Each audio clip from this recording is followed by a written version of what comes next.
얘, 너는 내가 하는 말이 말 같지도 않니? 주말에 애들 데리고 한번 내려오라니까 왜 이렇게 말을 안 들어? 내가 꼭 이렇게 전화해서 싫은 소리를 해야겠니? 어머님, 애들 둘 다 주말에도 학원 다니고 공부하느라 바빠요. 방학하면 내려간다고 했는데 왜 이렇게 닥달을 하세요? 닭달, 혼자 사는 할머니가 손주 보고 싶다고 하는 게 닭달하는 거야? 너가 애들을 쥐잡듯이 잡으니까 공부만 하느라고 놀 시간도 없지. 학원만 보낸다고 부모 역할을 다 하는 것 같냐?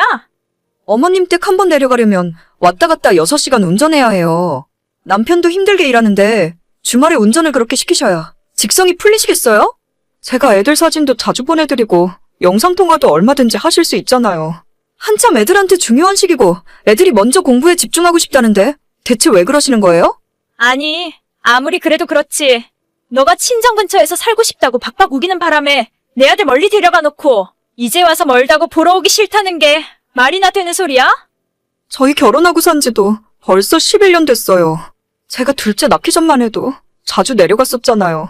애들도 더 이상 할머니 안 찾고 자기 친구들이랑 놀고 싶어 해요. 너가 중간에서 애들한테 내 욕을 하니까 그렇지. 제발 그만 좀 하세요.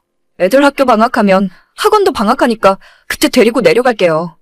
너가 문제야. 항상 너가 나를 따돌리고 무시하니까 너네 애들도 똑같은 거지. 결혼 11년 차 10살 아들과 9살 딸아이를 키우고 있는 여자입니다. 남편과 맞벌이를 하면서 살고 있고 정말 모든 면에서 평범한 가정이에요. 시아버님은 제가 결혼도 하기 전에 먼저 돌아가셨고 어머님은 그때도 혼자 살고 계셨습니다. 제가 남편을 뺏어갔다고 생각하고 계시지만 어머님 기억이 잘못되어 있을 뿐 전혀 사실이 아니에요. 저는 지금 사는 이 지역이 제가 태어나고 자란 고향이고 남편은 지방 출신인데 직장 때문에 올라와서 살고 있었습니다. 결혼하면서 자연스럽게 살고 있던 이 동네에 자리를 잡았을 뿐이고 결코 남편이 저 때문에 홀어머니를 버리고 이 동네로 이사를 온 것이 아니에요. 그런데도 어머님은 어떤 피해망상에 젖어 있는지 신혼 때부터 무슨 말만 했다 하면 제가 본인 아들 뺏어갔다며 그렇게 못살게 굴고 있습니다. 차로 3시간 걸리는 거리를 마음처럼 쉽게 왔다 갔다 할 수 있나요? 실제로 애들도 할머니 집에 가자고 하면 다들 안 가면 안 되냐고 한숨부터 쉽니다. 얘네들이 거기 가서 뭐하고 놀겠어요. 할머니 집에 좋아하는 게임기가 있길 하나, 장난감이 있기를 하나, 집도 거실 겸 주방 있고 방 하나 있는 빌라라서 애들이 마음껏 뛰놀 공간도 없습니다. 한 번 내려가면 워낙 오래 걸리니까 하루 자고 올라와야 하는데 저랑 남편은 거실 바닥에 이불 깔고 자고 그나마 애들은 안방 할머니 침대에서 재워요. 남편이 평일에 일하는 것도 고되고 힘들 텐데 주말 이틀 동안 제대로 쉬지도 못하고 왕복 6시간 이상 운전시키는 것도 보통 일이 아닙니다. 여보, 오늘 엄마 전화 받았어? 갑자기 나한테 전화를 다 하시네. 왜? 또 내 욕하셨어? 그냥 이제는 그러려니 해. 당신 신경 쓰이면 주말에 혼자 어머님한테 내려갔다 와. 아니야, 그냥 애들이랑 놀아줘야지. 평일엔 늦게 퇴근하니까 애들 얼굴도 제대로 못 보는데 당신이 엄마 전화 받느라 고생이네. 그냥 엄마 번호 뜨면 받지 마. 어머님 전화인데 어떻게 또 그래? 그냥 난 괜찮으니까 신경 안 써도 돼. 그래, 아마도 내가 처가 근처에서 사니까 엄마가 더 저러시는 것 같아. 그냥 좀 한가할 때 되면 나 혼자 내려갔다 올게. 그래, 애들도 같이 가면 좋은데 워낙 가기 싫어하니까. 요즘 애들이 어른들보다 더 바쁜 거 알고 계시나요? 아직 초등학생인 아이들인데 둘 다 학원을 엄청나게 다닙니다. 이렇게 이야기하면 제가 아이들에게 공부하라고 강요하는 엄마라고 생각하시겠지만 저희 애들 다니는 학원 중에 공부 관련한 학원은 수학학원 딱 하나밖에 없어요. 그것도 애들이 자기 학교 친구들은 다 다니는데 왜 나는 안 보내주냐고 해서 등록해줬습니다. 그 외에는 축구교실, 태권도 학원, 수영을 다녀요. 둘째는 얼마 전부터 수영 대신 피아노 배우고 싶다고 해서 피아노도 가르치고 있습니다. 절대 부모가 먼저 학원 다니라고 강요하는 시대가 아니라 아이들이 학교 친구들이랑 학원 정보를 교류하고 본인이 배우고 싶은 것을 스스로 선택하더라고요.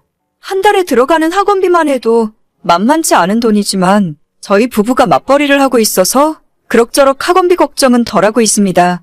저희 결혼할 때 혼자 사시는 시어머니한테 손을 벌릴 수가 없어서 시댁에서는 땡전 한 푼 받은 것이 없네요.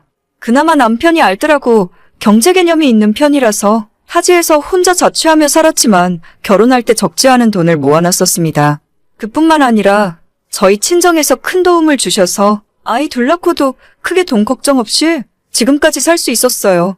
하지만 시어머니한테는 괜히 마음 상해하실까봐 양가 부모님에게 똑같이 도움을 받지 않았다고 말씀드렸습니다. 그 당시 순진했던 제 입장에서는 어머님을 위한 배려라고 생각했는데 이제 와보니 굉장히 큰 오해를 하고 계시더라고요. 난 내일 저녁에 너희 집에 올라간다. 이번에 올라가면 일요일까지 있을 거야. 갑자기요? 저도 토요일에 약속 있고 애들도 주말에 다들 바쁠 텐데. 어차피 니랑 니네 애들은 나를 싫어한다며? 난 내 아들만 보면 그만이야. 그래도 집에 반찬 해놓은 것도 없고 이렇게 미리 말씀도 없이 갑자기 올라오시면 좀 곤란해요. 뭐? 내가 내 아들 집에 가는데 너 허락을 맡아야 해? 이런 배은망덕한 것 같으니라고. 내 아들이 뼈 빠지게 고생해서 먹여 살려놨더니만 고마운 줄도 모르고. 됐고, 내일 갈 테니까 그렇게 알고 있어. 네, 알겠어요. 미리 말도 없다가 전날 저녁에 갑자기 오신다고 하니까 솔직히 저는 좀 멘붕이었죠. 어머님이 마지막으로 저희 집에 올라오셨을 때가 둘째 태어나고 얼마 안 됐을 때니까 거의 8년 만에 오시는 거거든요. 온다는 것 자체도 신경 쓰였지만 저렇게 저나 우리 애들한테 삐져 계시는데 괜히 애들 앞에서 이상한 소리 하는 건 아닌가 걱정했어요. 그리고 불길한 제 예상은 현실이 되었고 다음날 어머님이 집에 오시자마자 첫째와 둘째를 앉혀놓고 너희들이 할머니 집에 가기 싫다고 했냐고 물어보셨습니다. 진짜 그 모습 보면서 남편이나 저나 경악을 금치 못했네요.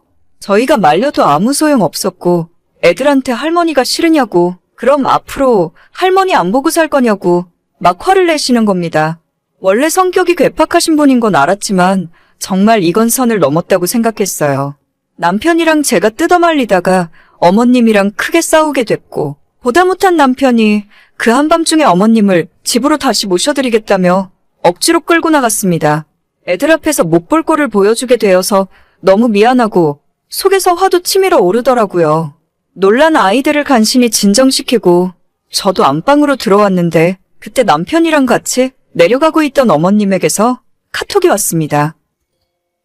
야, 이번에는 내가 그냥 내려가지만 너 그따위로 처신할 거라면 애들 데리고 너네 친정 가서 살아. 내가 우리 아들이랑 둘이 살 테니까 너는 너네 애들 데리고 나가서 살면 되겠네.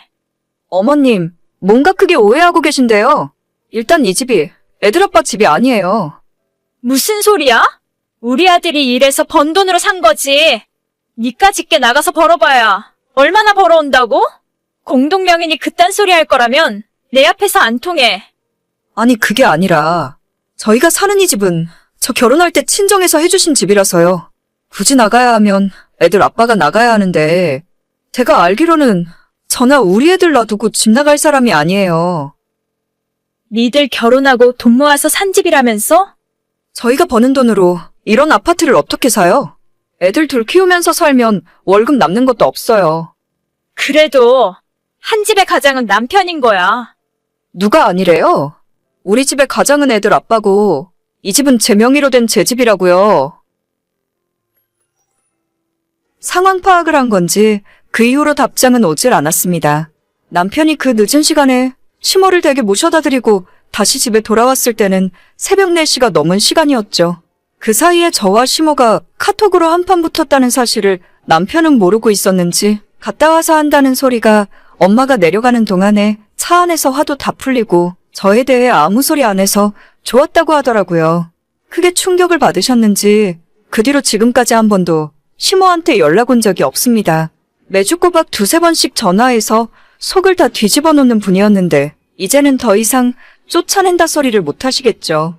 나이를 먹을수록 입은 닫고 지갑은 열라는 말이 있는데 저는 시모가 지갑까지는 안 열어도 괜찮으니까 입은 좀 닫고 계셨으면 좋겠습니다.